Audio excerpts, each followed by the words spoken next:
Abakada Nakakabasa Program inilunsad po sa lungsod ng Dagupan upang palakasin ang literacy ng mga bata. Para sa detalye ng balitang yan, kasama natin Idol Aison Muyano. 104.7 IFM Report.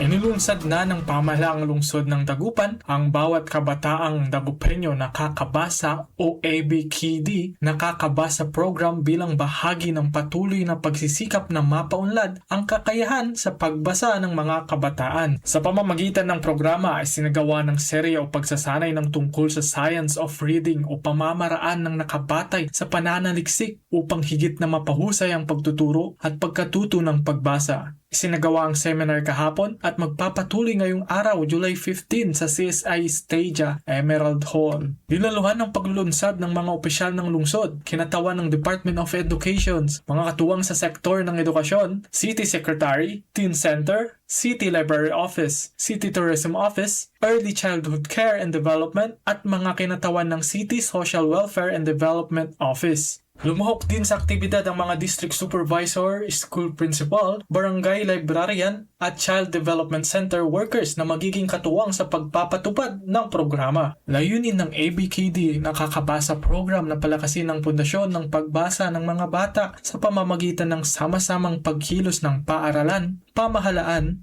at komunidad upang matiyak na bawat kabataang Dagupenyo ay mabibigyan ng pagkakataong matuto at umunlad. Kasama mo mula rito sa IFM Dagupan, ito si Idol Aison Muyano, Tatak IFM. IFM News. IFM News.